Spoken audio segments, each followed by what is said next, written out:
we've obviously been through something over the past 13, 15 months.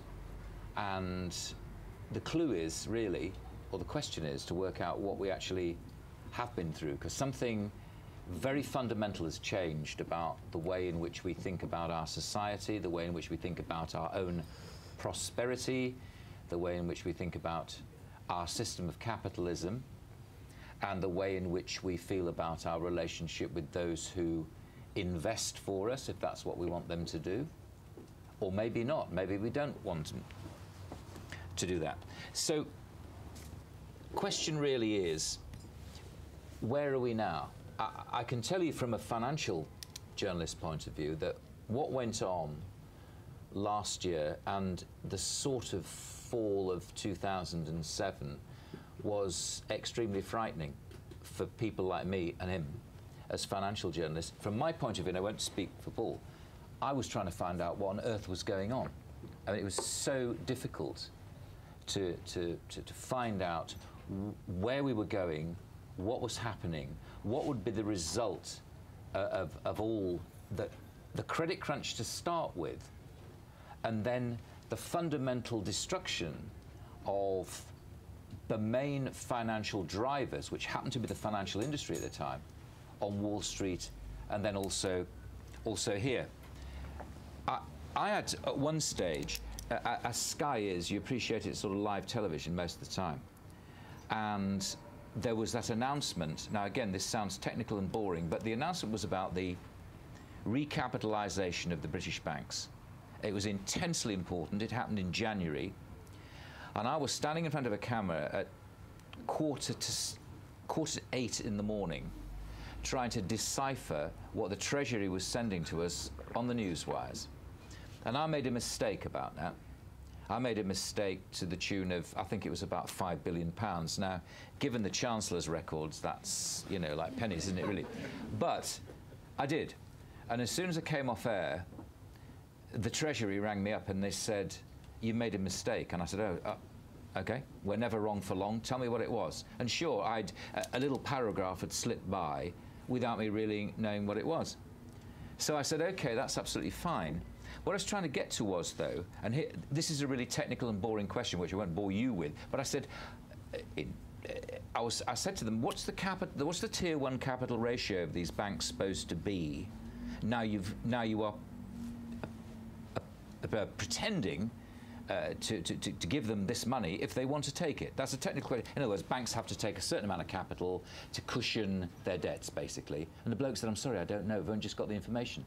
That was a Treasury on the morning of the biggest recapitalisation of banks, one of the biggest social moves ever to happen in this country. So have we stopped since then? Well, we kind of have. Paul's been to all around the world doing this kind of thing.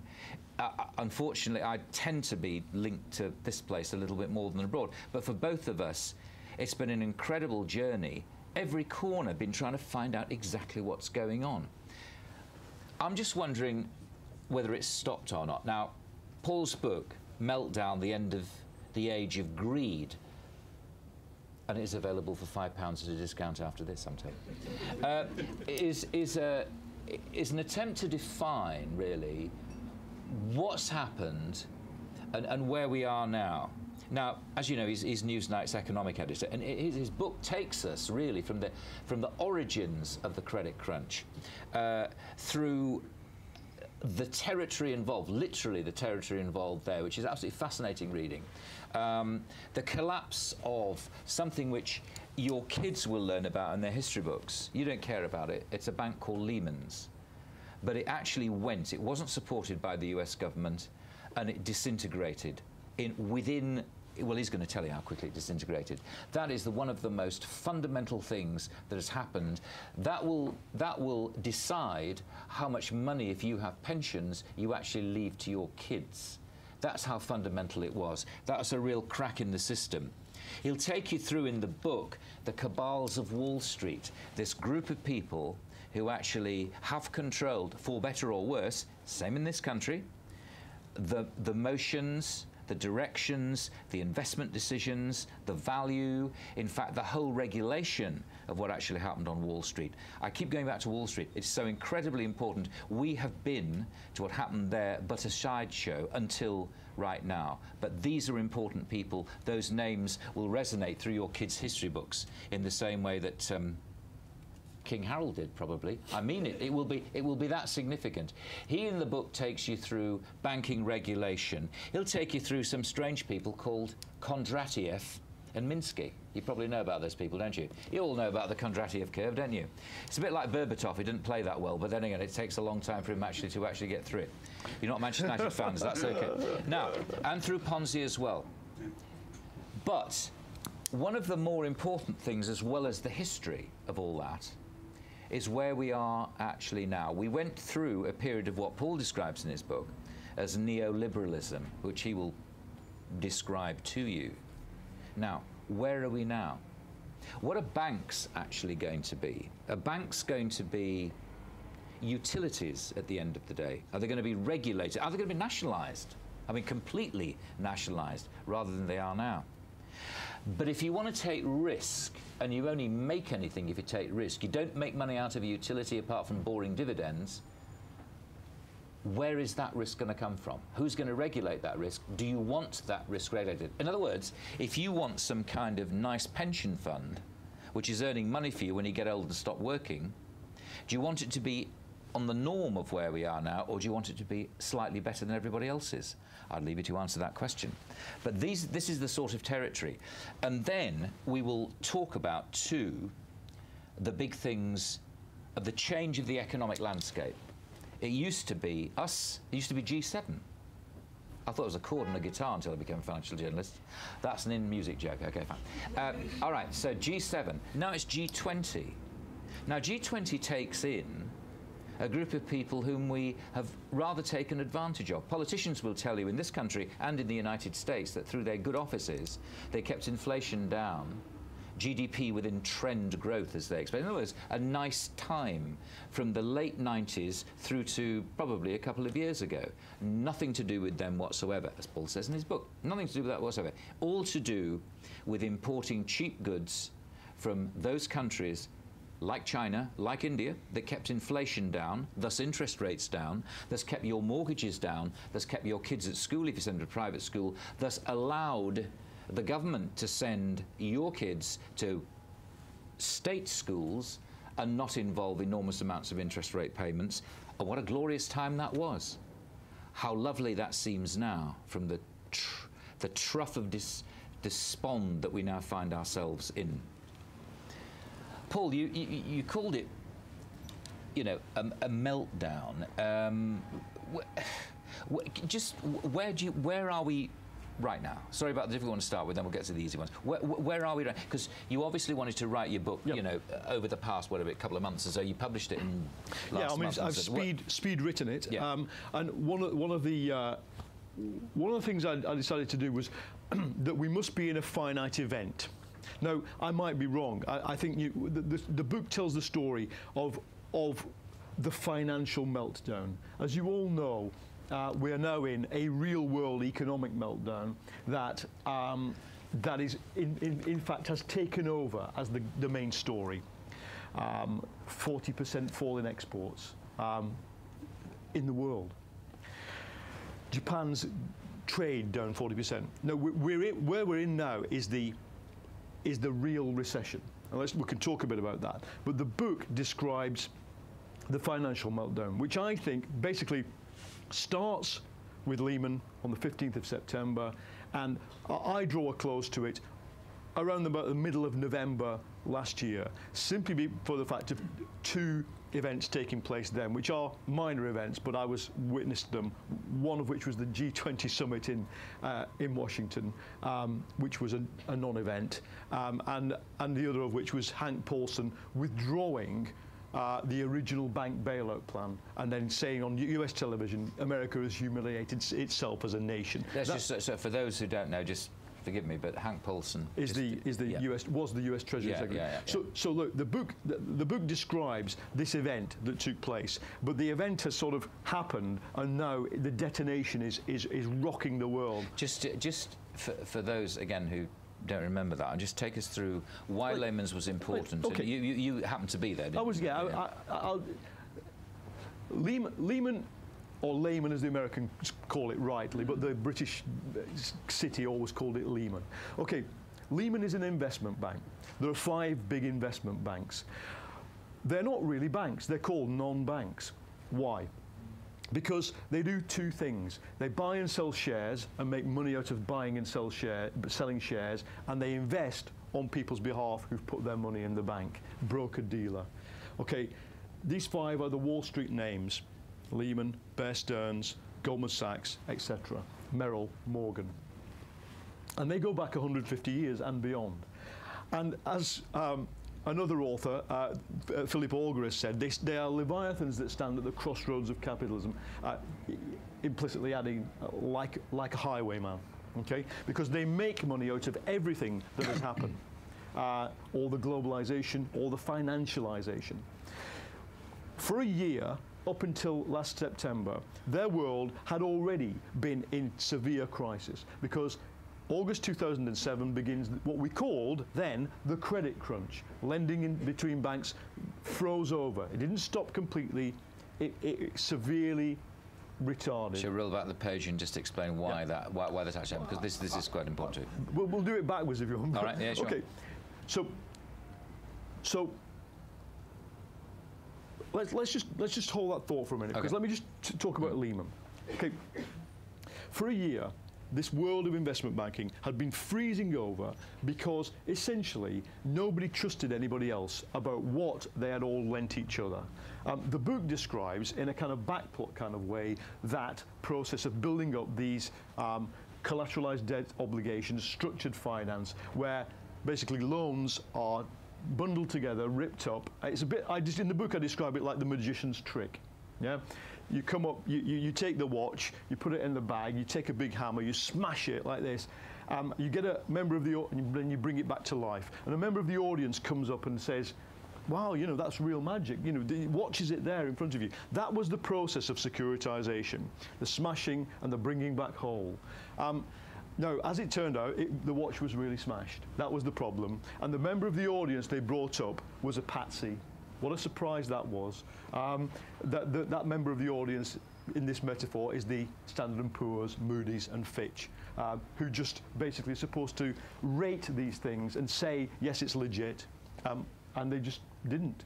How many of the people who were investing in that actually quite liked the idea of making that kind of money? Absolutely, because it seemed like a golden calf, because if you did this highly complex bundling of debts, of high-risk debts, and the highly complex engineering I don't really even understand. Provided there was somebody else to buy them. Yeah, provided there was somebody else to buy them, at the end of the day, did what? It allowed, for the first time, this world of debt to become the subject of derivatives, because almost everything else, you'll have heard of stocks and shares, and you'll have heard of derivatives where you can take a bet on the future movement of these things. With debt, it was hard to do until the turn of the century.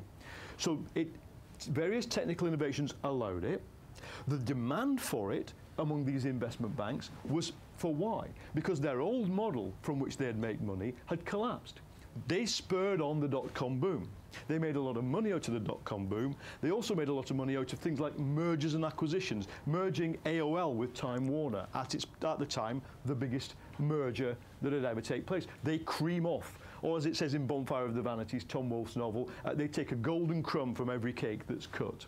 Okay, but by 2001, the dot-com boom is over. And guess what? The US lawyers, good guys though they are on the case with why. And they find out that a whole bunch of these investment banks in serial occasions had broken the law. They had famously said, this stock is great. Privately in an email, it's a piece of shit. Okay? Because that's the broker-dealer thing. It's supposed to be a Chinese wall between the two functions. So we get to early 2001, and their model's gone. They're looking for something new to do. Now, they are in search, in other words, high profit, in the theory, needs high risk. You can make, if you bet 50 to 1, you get a good return, but it's a high risk that the money is going to go to the bookie. Okay, so you're looking for high risk investments. This is the back plot. The high risk investments. Gillian Tett tells the story very well. I quote her account of it in my book. Gillian Tett's a financial journalist who specialised in this. She just says, look, one day, the guys doing all this structured stuff, looking for the high-risk investments, met the property team in the coffee queue at Citigroup. And they said, you know what? We in the property team have found quite a decent source of high-risk investment. It's the black, Hispanic, and working-class communities of America. Because they all want to buy houses, and they're high risk. And to buy it, they have to buy a kind of mortgage that charges over the odds, like a high-charging credit card called a subprime mortgage. It's like, that's all it is. And that's subprime. So the needs for the banks for a new kind of profit and a new source of speculation, and the need and the desire, quite natural, of fairly poor people for access to credit is what creates this thing. And to be fair, the needs of a middle range of people to want more money in their pensions, more money in their stocks and shares, and don't actually want to deal with this, it's too dirty, but actually getting that forced that too. So everybody was after a better return. Yes. Everybody perhaps in this room. What I would argue is that yes, of course, but remember, look, it's natural for anybody who has any relationship to stocks and shares or lives on them to want the stock market to go up or their investments to rise.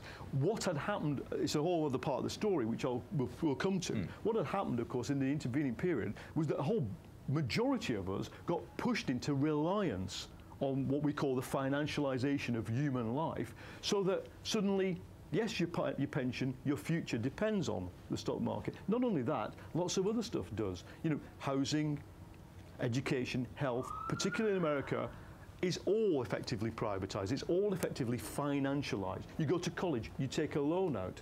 30 years ago in Britain, you took a loan, you were lucky if the bank manager would see you if you're a student. Now they're queuing up as you enter college to throw money at you. So the fact that financialization had taken place massively amplifies, yes, our interest in that, and that's the story until we get to 2007, right, when it goes wrong. Okay, so we've done what happened as far as America is concerned, and then the collapse of Lehman's, which, you know. Now then, we have a similar situation here, don't we, where a fun little bank called Northern Rock. Yep. Well, I think just to complete the account with Lehman, that world that I've described, the magic trick, was proved to be wrong.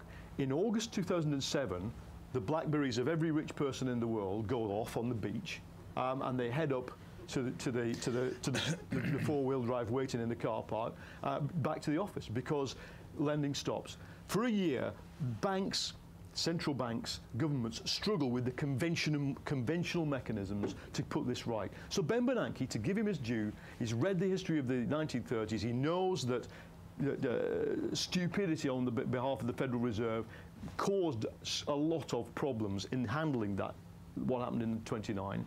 So he throws money into the system, does a lot of unconventional things. Mervyn King doesn't do too much. Because Mervyn King doesn't think it's a big problem. He thinks inflation's a big problem. Bernanke does a lot. In March 2008, the first of these 5 big banks goes, Bear Stearns. There's a whole story behind that, maybe we'll get to it. Bernanke organizes the bailout of that. But from then, from the bailout of Bear, which had messed around terribly with its own, with it and other people's money, they bend the rules to do that. They throw $30 billion at Bear Stearns, and the guy who's been in charge walks away with $12 million and seizes the microphone at the investors meeting and shouts, "That which doesn't kill us makes us strong. Right now I feel like Hercules." Now, this causes something that, in a technical term, is called moral hazard. And it's an insurance industry term, actually, in origin, and it means that, you know, if you've got a guy who has insured his house to the hilt for fire and then just keeps setting it on fire, at some point you have to withdraw the insurance, okay, because you're creating a moral hazard that this person is just going to start throwing paraffin around all the time. Now, after Bear Stearns went in March 2008, the US authorities became very worried about the creation of this moral hazard. They go and look at the other four of them are complete, well, most of the other four of them are exhibiting very similar tendencies of behavior. We have got to put a lid on it. So Lehman gets to the summer of last year, and the boss of it, Richard Fuld, knows the bank is finished. He's trying to sell it to the Koreans. The Koreans play hardball, Korean state at this point, a little bit of a harbinger of the future where states are already stepping in to save banks. And he plays hardball and walks away. Gets to the 15th of September. I'm in Detroit, trying to tell the story of the last year, which is all about unemployment and hard luck stories for people who have now lost their homes because of the subprime thing. And my BlackBerry starts going off, which is Lehman is gone. We all expected the government to bail them out, but the American government said no. You know, actually, you remember that time very well as well. It was a stunning moment because they couldn't let the moral hazard go. They finished it. And as Michael says, it was something none of us expected. I think it was something that was born out of this kind of almost rebound from Bear Stearns, and of course it collapsed the stock markets, it collapsed above all, credit markets. Absolutely. At this point, the heart of the patient stops. And nobody, I mean, nobody had got any idea what was going on. Now, moral hazard's interesting, isn't it? This idea that if you get protected, then at the end of the day, you know somebody's going to pick you up to do what you like. Now, we are now in that situation here, absolutely. Aren't we? With Royal Bank of Scotland and Lloyds. Absolutely. Absolutely. I mean, what the problem is, if you want to understand why people have resisted, both here and in America, the state involvement in the bailout, it's this. Okay, me and you, we move in the world. Lots of other people here I know work in finance and related industries. High risk, high reward. It's the basics of capitalism. Okay, I'm a Merrill Lynch city equities trader, and you bump into me, or I bump into the Merrill Lynch guy in 5 years' time when it's all come back a little bit, and I say, why do you deserve the high reward that you get? And the logic tells them to say this, because I take high risks. But now we say, no, actually you don't. Because what has been proven is that for a generation, if this happens again in 5 years' time, the American government, the British government, and the German government will bail you out again, because it's been established that the moral hazard, having been stopped for Lehman, has now been imposed on the rest of the world. Now, and therefore you, the Merrill Lynch guy, are not entitled to the high risk, high reward equation. The taxpayer is. Now, this is the argument that lies behind the whole of what is going on now. Exactly, yeah. And so I you know, grammar school boy, as it were, you know, high risk, high, and all that kind of stuff. I understand that game completely. I don't know where we are now. Well, look, and we'll come on to talk about the end of neoliberalism and the rest of it. Yeah. Where are we now? I mean, right. Okay. Well, where we are is this: the banking system did go into meltdown. That is, I mean, Bernanke used the analogy in the meeting with Bush 4 days after they let Lehman go, that the patient is about to go. That's why Bush said, if we don't get some money into this sucker, the sucker will go down. That's what he said. Was it sucker? He did, apparently he said sucker. What a halfway. How disappointing. Yeah. No. Okay. By the middle of October, Gordon Brown, Merkel and the rest finally agree on a way of sorting it out. And this itself caused 3 weeks of utter panic at the level of the highest and most powerful people in the world. But they sorted it out with the partial bank bailouts. Then the problem is, I argue in the book, the whole way in which these things were both executed, conceived, and have then rolled on, were largely hampered by the desire not to create this, what I call strategic moral hazard that I've just described, the generation-long impression that the banks will always be bailed out, and therefore banking as we know it, high reward, is finished. So they won't nationalise. Now, I don't advocate nationalisation. It's not my job to advocate anything. But there is a logic to saying, you know, everybody in the city who I trust was saying from day one two things. They have to nationalise the banks, they have to print money. And when you tried this out on people, as you know, people in the British policy elite, even people in the British journalism elite, could not even conceive of it. We know that Mervyn King had to, when he decided to print money, to try and think about printing money in December had to go and look it up in a textbook. Because all the people who knew about doing it in the Bank of England, I am told by people who are in that market, didn't work there anymore because they weren't very popular with the orthodoxy of the day.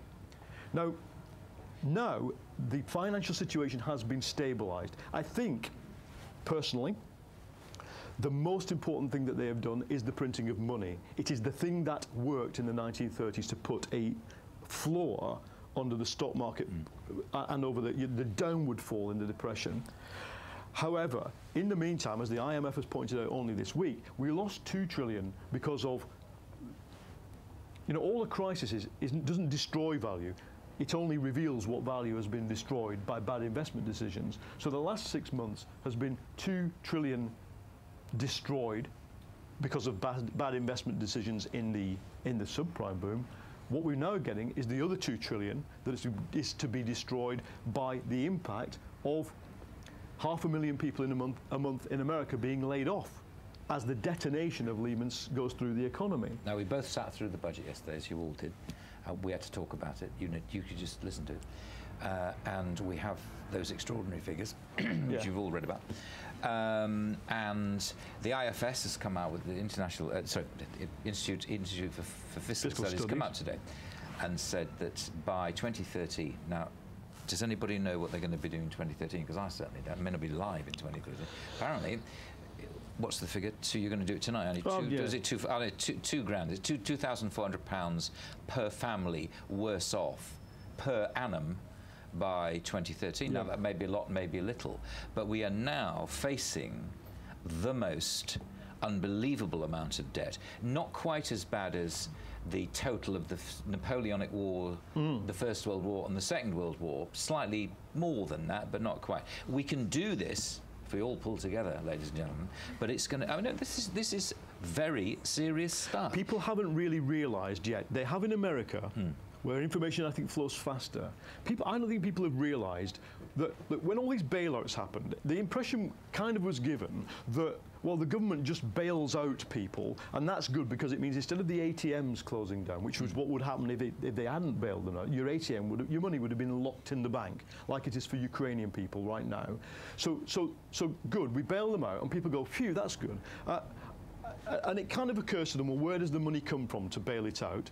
And then it is now dawning on them that the money will come from future taxation. That is where it comes from. Even if you're making it up, as you are with the quantitative easing, it's only 150 billion in this country, it's going to come from future taxation. Now, that is why you get in this kind of confluence between the right and the left in America, who are ahead of the game, I think, with us. Kind of Republicans and left Democrats are both saying this. We now realise that this means what? This means that instead of spending, how much are they borrowing this year? 175 billion.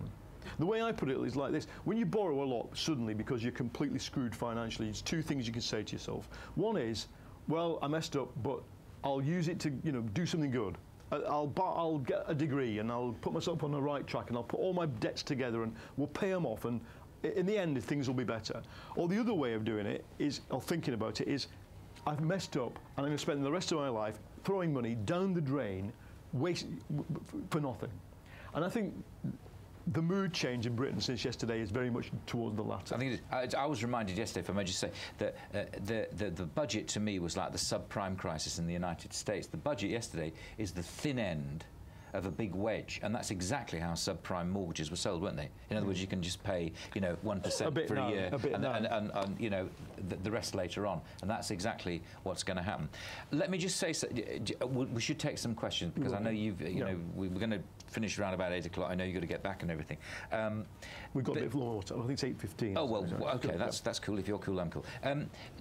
So, is this the end of capitalism as we know it, do you think? Well, there's a lot of bankers wandering around saying it is, which is the weird thing. The only people who wander around saying it are people who think capitalism is absolutely synonymous with free market capitalism. What I try and explain in the book is that there have been different models of capitalism. none of them particularly work for long. Paradigms shift about every 30 or 40 years. But what I think we are in is a paradigm shift. We are at the end of one big wave. This is where the Kondratiev theory comes in, and we're at the start of another one. Now, what is the solution? See, I've seen close up, as you have, how the policymakers have had to struggle. And it's not with execution and tactics that they struggle. What they're struggling is the mind-blowing, what they're struggling with is the mind-blowing fact that what caused this was the thing that they thought was the source of all dynamism. Deregulation. You know, our DTI has been renamed the Department for B-E-R-R, isn't it? I can't remember what it is, but it's something like regulation and regulatory reform. That's it. Well, I can tell you when they designed that name, they were not intended to reform regulation in a more tight direction. You know, the signal behind that name was regulatory reform almost out of existence.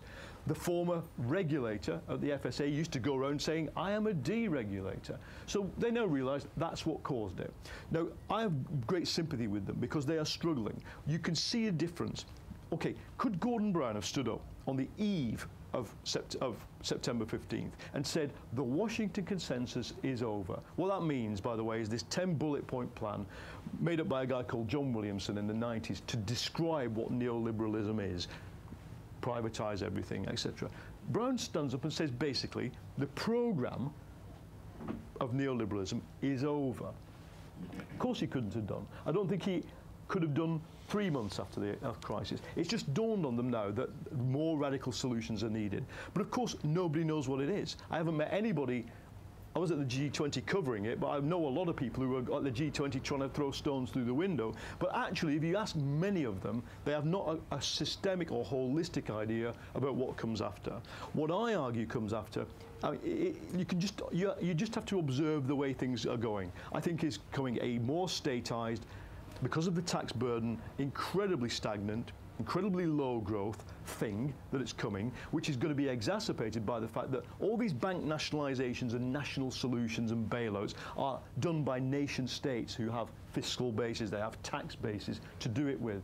Now, the big fear in banking is that that leads to a national falling apart of the global finance system. And you might, if you don't like it, say, hooray for that.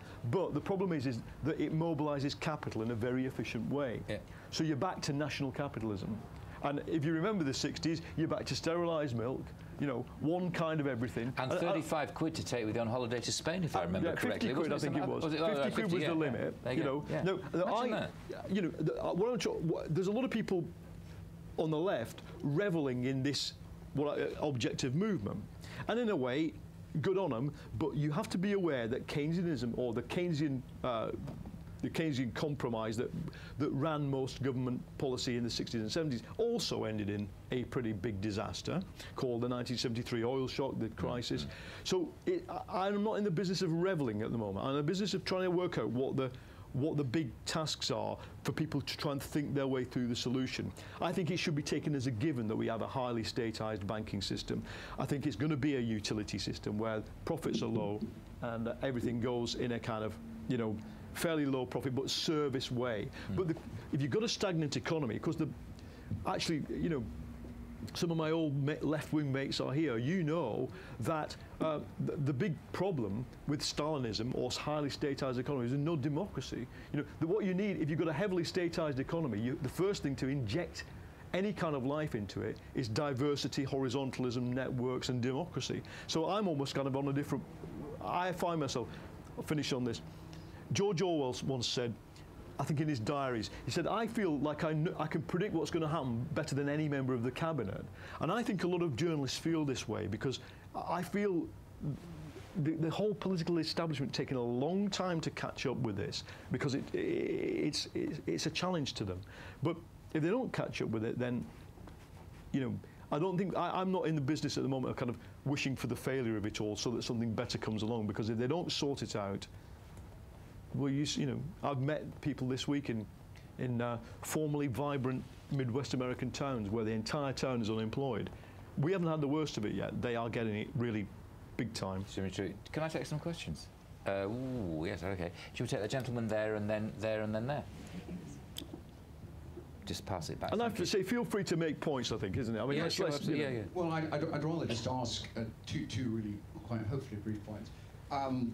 First of all, don't you think we're maybe in the eye of the hurricane as far as the financial crisis is concerned, that it's kind of deceptive lull? And I'm thinking particularly of the IMF's latest estimates on toxic assets. Which was wrong, wasn't it? They had to climb down. Yeah. Well, yeah, I'm talking about globally, not UK, 4 trillion. Yeah. where they were pressurised to reduce them, perhaps, is the more accurate way of putting it. But Obama doesn't want to nationalise, dirty word. Congress is unwilling to give him more TARP money. He's in a dilemma. And we've got the particular exposure of the continental banks who've been very slow to realise the extent, and the exposure of the Austrian German banks to Eastern Europe. I mean, couldn't we really be in for another episode of a fairly deep financial crisis? Do you want to take more, or do you want to do... Go on, do that one, Paul. Look, you cannot be a crystal ball gazer. I always gave the benefit of the doubt to the Alistair Darling UK cabinet theory that there could be a V-shaped recession. My instinct was there wasn't going to be, but the benefit of the doubt was that they'd done everything hard, fast and decisively. They could have done it, but they haven't done it.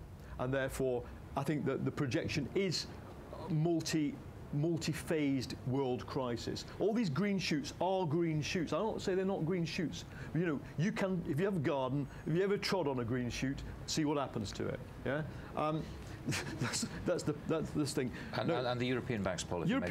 Well, okay. The rumour central has it that what the world authorities at the G20 were really worried about is that the European banking regulatory system is capable of hiding big trouble in the Western European banks. We know what that trouble is likely to be. Huge amounts of Western European banks are highly exposed to Eastern European banks and borrowers who, because of currency collapses, you know, if you're in Hungary and you take out a mortgage in euros or Swiss francs, and then the currency collapses 40%. Suddenly, your repayments don't collapse. They'd go up 40%. Now, that's what the West European banks are exposed to. I don't know, and this is the problem. Western Europe's created an international banking system, cross-border banking system, to impress the world. The problem is they haven't got a cross-border regulator. And they've decided that may like to have one sometime in the future. Great, because they were all resisting it. But right now, it's ad hoc. Worse, many of the biggest banks are in countries with no tax base to bail them out. Switzerland, Netherlands, Belgium, Fortis, ING. And the European Central Bank. UBS. Yeah. It can't act like our central bank. No. So that's a kind of non-answer, really. But I do think that we are... I'm not so worried. Until I see another wave of financial crisis, I won't worry about it. Because you can't see it. It's not transparent. The non-solving of the US banking system is really, really problematic for America. It's not the fact that interbank lending hasn't come back. There has been a bit of interbank lending come back, and investors are going back into the USA. But until they sort the banks out, there's got to be no legitimacy for anything that they do. So the left and the right, you go to a left meeting in America, Obama, and then you go to anything slightly to the right of Obama, and it's the same thing, because nobody buys the idea of transferring taxpayers' money on a massive scale to the American banks at the same time as spending taxpayers' money on a massive scale to do a redistribution program. He's going to make upset, let's use the polite phrase, both sides of American society. Yeah, two really quick points that I've never really had explained to me by news journalists or anyone else. The first one is, when I've had conversations with people over the last few years, I've wanted to get on a housing ladder and then thought I wouldn't bother. And people said, oh, you just got to invest in property. To me, it always seemed really obvious that because everything was booming for such a long period of time, that there had to be a crash. But I work in the city. I'm not an economist, as you can tell. But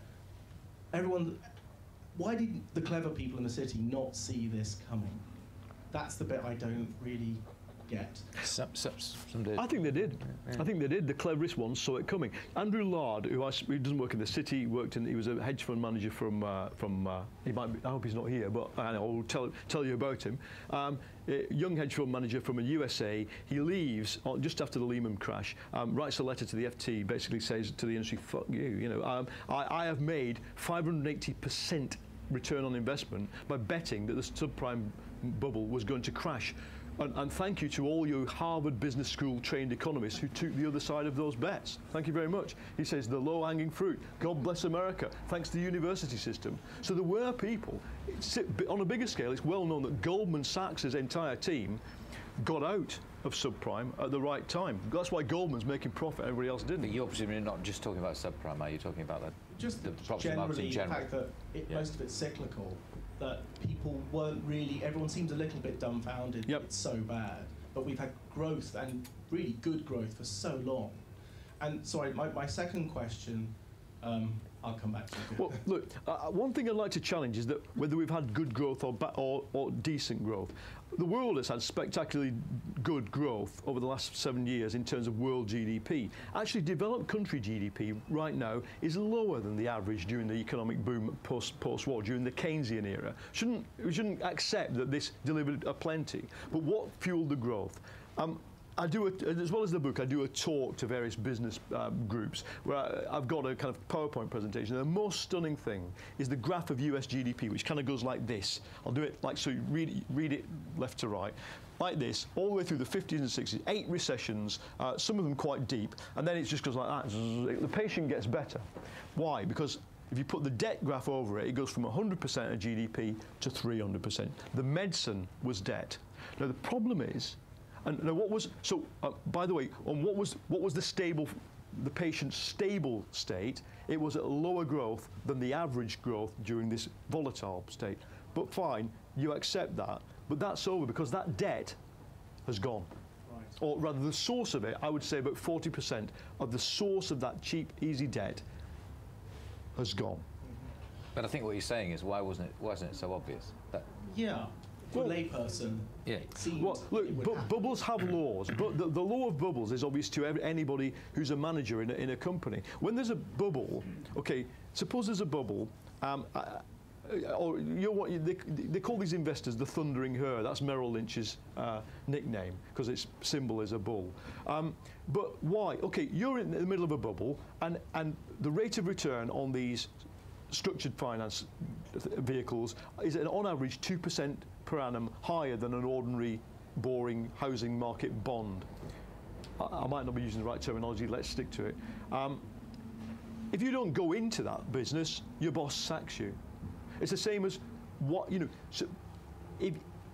during the dot-com boom, I realised that it was a bubble when the guy sitting opposite me, working at the magazine I was working on, kept kind of going like this on his telephone, and what's happening? He's got a new girlfriend. And all it was is whispering to a stockbroker. And he always had his little Barclay card in his hand, like this. And what he was doing was buying shares on his credit card, which had about 14% rate. So he's expecting more than a 14% return because he's buying them on his credit card.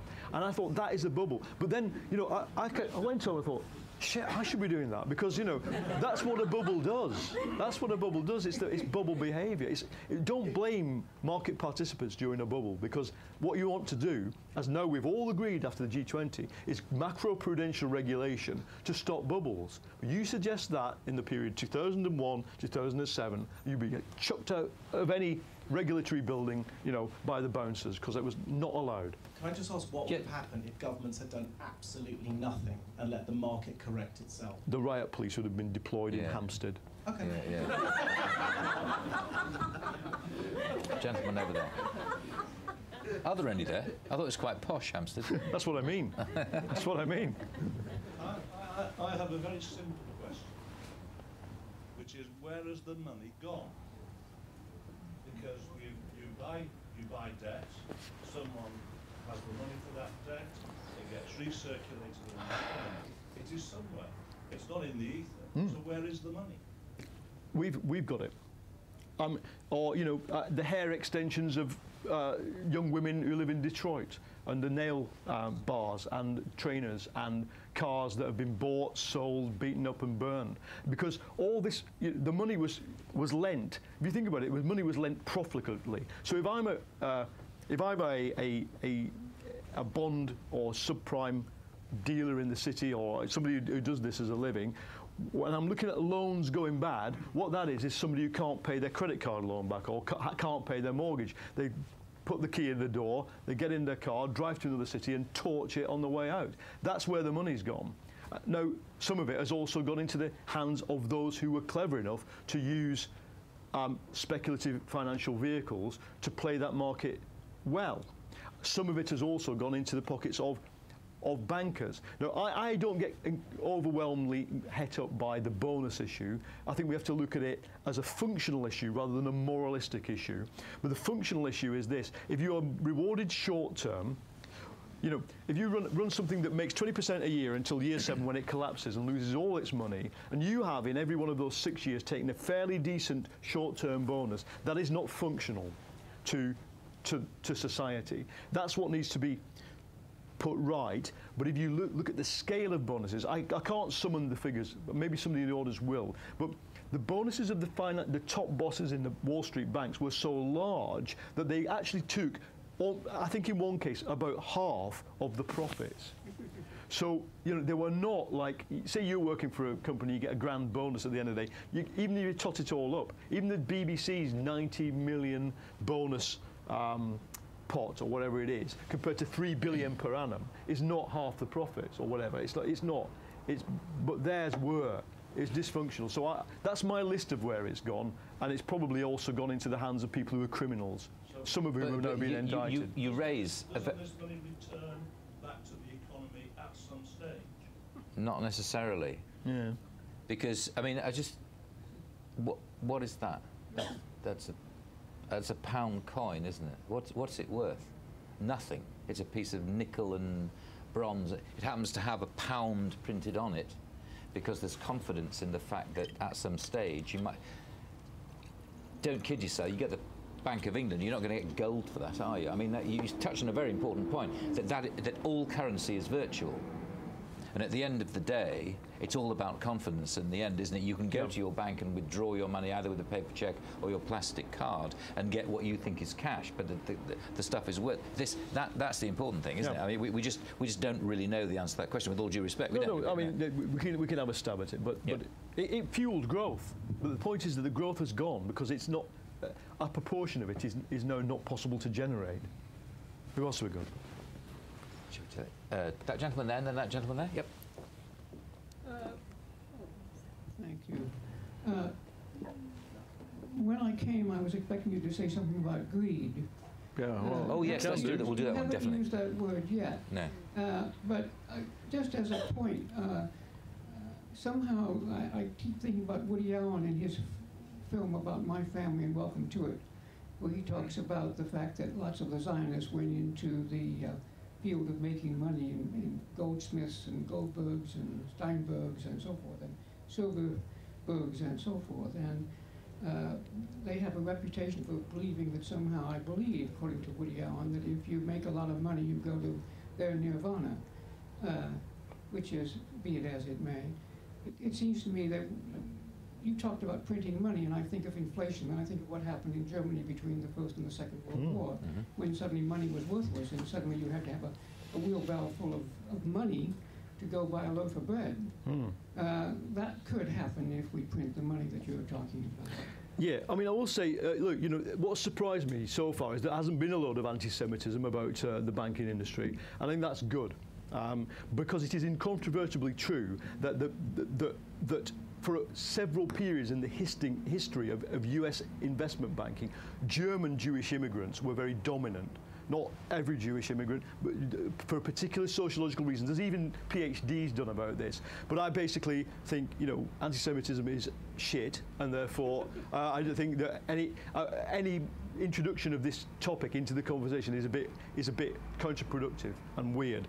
But because why? The thing is that there is a group that has monopolized power, that has nearly screwed the entire world, but it is not Jews, it is the bankers. And we have to be, really clear that they did monopolise power. Paul, yeah, good. If I may say, could we just address greed and all risk? Right, greed, yeah, all right. Because most people actually would like to do quite nicely, thank you very much indeed. That's why we sit in a lovely place like this and can afford to buy drinks at the bar. Yep. Thanks for mine, by the way. Yeah. Let's just talk about let's talk about greed, let's talk about risk, because everybody is not necessarily motivated by it, but they're probably quite pleased, aren't they, by sort of doing slightly nicely. Yeah, I mean, Galbraith put it really well in his book about the 1929 crash. He gives a list of what caused the 1929 crash, but he said finally it was the desire of people to earn huge amounts of money by doing nothing. And I think what you can always tell if there's going to be a crash is that if it becomes commonplace for people to believe that you can actually earn huge amounts of money by doing nothing. No. To the extent that we all participated in this debt-fueled boom, then we are all part of the age of greed. I mean, I think that is true. Mm-hmm. We have lived beyond our means, but what I think above all the question is who really designed that? Did the black teenager in Detroit have any say in designing the system by which they were shoveled huge amounts of debt they could never pay back? And that their lifestyle was able to be maintained fairly decently, if you talk about living in Detroit or Gary, Indiana, where I've just come from, life expectancy lower than Bangladesh, whatever. But their life was fairly decent, despite the fact they could not earn decent wages, okay? So the thing is that the low-wage economy was sustained by high debt. It suited people on low wages because they couldn't have a decent lifestyle without it. It suited the banks because lending to those people was a high-risk opportunity. It created huge profits. What I mean by the end of the age of greed is that is over. Let me just say, what people... George Galloway interviewed me. He said, Paul, that can't be right. Surely you must put a question mark. Because, it's not over. There's nothing to come after it. What I argue in the book is that it's basically eaten itself. It's that era we've been in is over. It's eaten itself. It's not coming back. And therefore, we're just going to have to be getting used to a different way of living our lives. And that's what I mean by it. The greed thing, I will also say, and as I began saying it, I will carry on saying it, that this was economics often, doesn't it, sort of describes everything as an objective process, as something to do with figures or tendencies or even classes. But I don't buy this about this system that was created. It was created purposefully. People sat there and said, we need the system to be deregulated. The lobbying industry spent $300 million getting rid of the Glass-Steagall Act. And Senator Phil, the act that separated... that Roosevelt put that separated speculators from other people's money.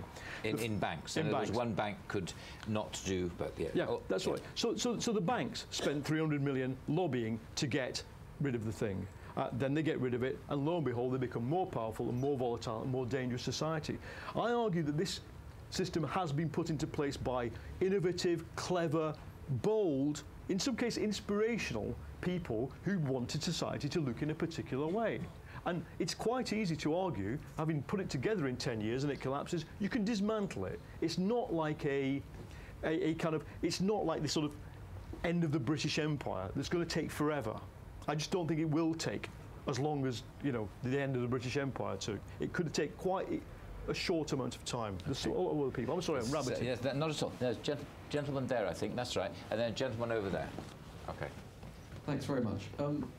I've got a few questions, if I may. Go. Yeah. Mainly about, to start with, about subprime mortgages. We hear a lot about them, and then again about toxic assets. Of all the debts that have been written off when we talk about toxic assets, is it purely subprime? That's no, it's loads of stuff. I'll tell you something else as well. I guarantee you, and we'll probably both do this story together, but there'll be banks in this country that will be putting fraud into that, won't they? Any kind of shit, if you pardon the expression, that banks find themselves will go into that bin. So there's lots of stuff. Sorry to interrupt. Where are you? I can't even see you. Where are you? And have you got any analysis on what value the original subprime is, i.e. ex poor guy in Detroit buying a loan versus what ended up on the balance sheet when it's turned into derivatives? Well, look, I don't think the difference between the value of the original loan and then the additional value created by the derivative is the big source of the loss. The source of the loss is the collapse of the original loan, or the non-payment or default of the original loan. And the fact was that the original loan was made on poor valuation. So you know, just think what they were doing. You lend it to, in Detroit, by 2004, I can't remember the figure, but I'm guessing it's something like 1 in 5, 1 in 6 houses had already been foreclosed. But 2004 was the start of the subprime boom in Detroit. And what it means is there are whole streets where there's just green grass or buddleia trees and desert, because people have torched and gone so long ago that who would lend into this situation? Only somebody who is desperate to lend money. Because you can see it. I mean, a guy in the industry, when I was in Detroit, phoned me up and said, I'm in Detroit looking around at the real estate situation. I work for XYZ. I thought, pity you didn't do that in 2004 because you wouldn't lent a penny into this market. So what I'm trying to say is that I don't have a good analysis of these two segments of extra value, but my suspicion is it's the more fundamental one, where most of the value has been lost, not in the speculative. Will it be sold in the end, do you think? Because that's the natural corollary of the question. Will the rubbish be sold to somebody? There is, even now, huge, I won't name them, huge financial companies assembling huge funds to go into the US housing market and buy them. There's a rumour that rich Russians have got a fund in Britain buying them up, but I don't buy that. But what I do know for a fact that there's a huge financial institution assembling a fund totaling billions to go and buy houses in America. Just as we're gentlemen there, then gentlemen there. Yeah. Yes, sir. Sorry.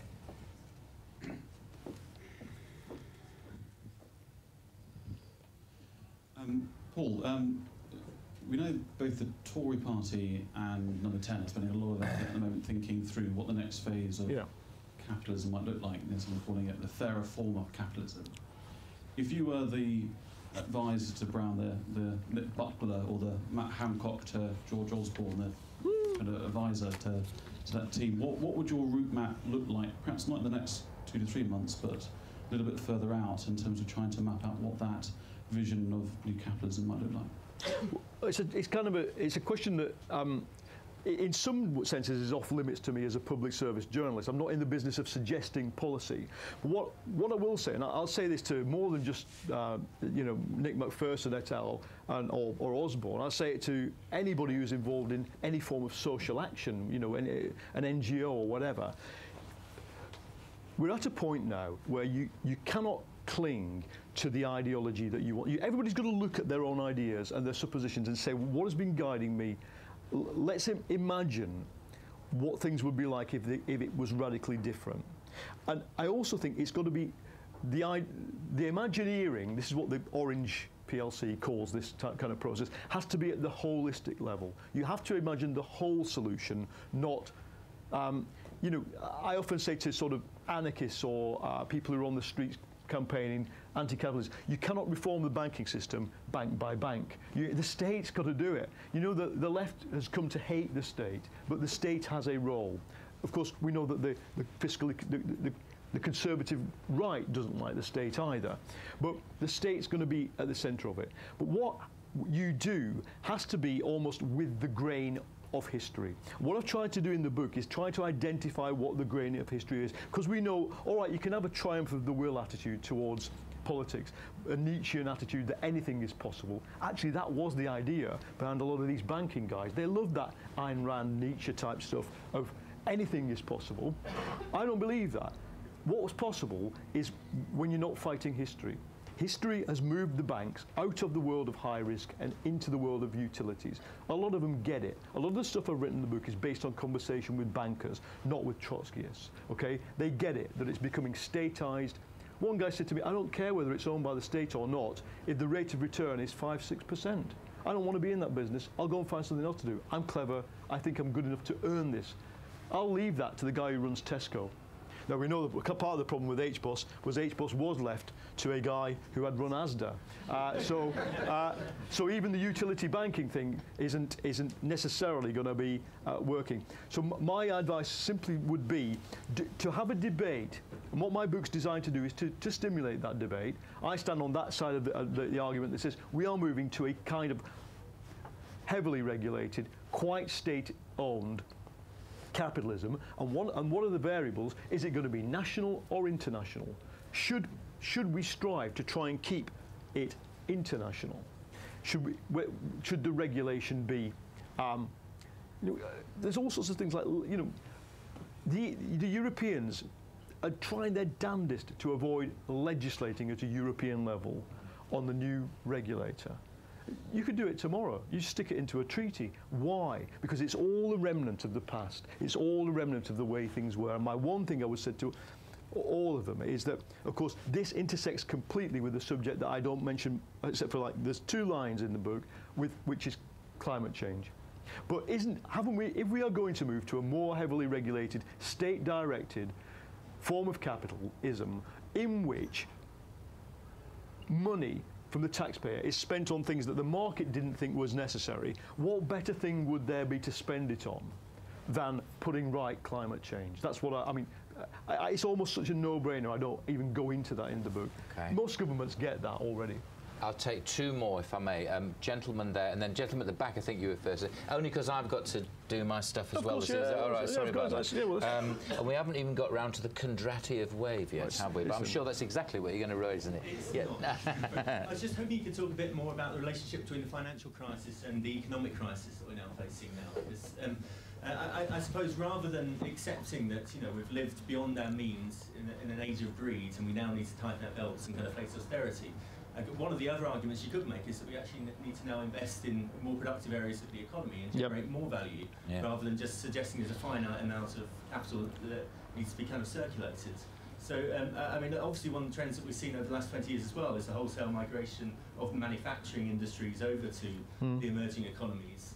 And you've got the whole Charles Ledbetter thesis that we're living on thin air, and that couldn't really be sustained either. So I was hoping you might be able to draw a link between the two, the economic crisis and the financial crisis, and suggest that, well, do you think that through investing more productively in the economy, we might be able to find ways of actually sustaining our standard of living without actually having to go through an era of austerity?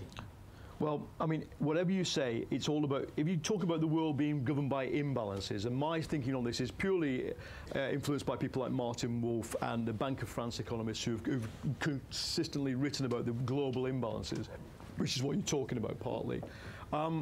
It's about redistribution. If China has to power its way out and become a dynamic force in the world, then Chinese people have to earn more than 70 quid a month. And they can't be living in dormitories, because in a dormitory there's only so many things you can buy before it gets in your dorm mate's space, especially if you're living in 32 room size of this, which I have seen in China. So when we say China must power its economy to become a consumer economy, that means the working people of China must get more income. Likewise, if we say the poor people of America, the black, Hispanic, working class people who've been so let down by this crisis, have to be weaned off debt, well, unless their wages rise, they're going to starve. And therefore, a high-wage economy is, I think, something that, going back to your question, policymakers have to engage. Because, look, how many ministers have stood up in the last 10 years and say, migration is good because it keeps inflation down? Okay, well, what does that mean if you're in a hosiery factory in Leicester? It means it keeps the wages down. That's what it means. And I'm afraid that translates directly into all kinds of extremist messages that the politicians have a tin ear to. They think it's not happening, it's happening. You have to engage with the issue of what would society look like. And I think the most crucial thing, I don't want to talk about rebalancing between manufacturing, finance, whatever. That will happen. The interesting thing is which countries have strategies. This is another thing. If you're going to say, the maths tell us, Gordon Brown keeps hinting, turning up in Derby and saying what a great place Derby is. Derby's one of the most balanced economies in Britain because it's got Bombardier, Toyota, and Rolls-Royce. Okay, so it's got huge manufacturing, even though 2 out of those 3 are in quite a bit of trouble. If you're going to say that, the question is, do you then rely on interest rates to make manufacturing do you rely on exchange rates to make manufacturing come back, or do you have an industrial strategy? And if you say, well, let's have an industrial strategy, guys, for Britain. Well, what should we model that on? The one that Germany's been pursuing for about 20 years. Well, you're 20 years behind Germany, and it's a zero-sum. It is a zero-sum game. Absolutely. In terms of that. Yeah, where do the plants get based? They get based in places where industrial strategy tends to make them thrive. I mean, that's just to say that's one of the really interesting sort of last bits of your book. We'll take one more question, because unfortunately I have to disappear as well for the same reason. But it is about, you know, what does, when the developing world becomes a consumer society, what on earth does that mean? I mean, it's a complete reversal, isn't it? One more. I just had one question. You mentioned that a lot of we're about to move into a period of tighter regulation for the banks. But also you mentioned that a lot of the situation we find ourselves in is because of the brightest and the best brains. Now, forgive me if I'm wrong, but I don't imagine the FSA is going to be recruiting the very best. And therefore, those same institutions will be forging a new path around whatever regulation. I'm sure HSAN said to you that they actually were trying to do that, although that's been the criticism. You're absolutely right. They can't pay enough, so they don't get the best brains. You know. Let me just give you one final hit on that then. I think it's... You wouldn't have to have the best brains if gaming the regulations became an offence. Okay, the cops don't need to be brainy. Yeah, they don't even need to be brainier than the criminals. You just have a bigger gun, okay, in a place like Gary, Indiana, or whatever, bigger truncheon here. I mean it. If the regulation is tight enough and the penalty is severe enough, then what happens is that regulation works. If you go around saying I'm a deregulator, what is going to happen?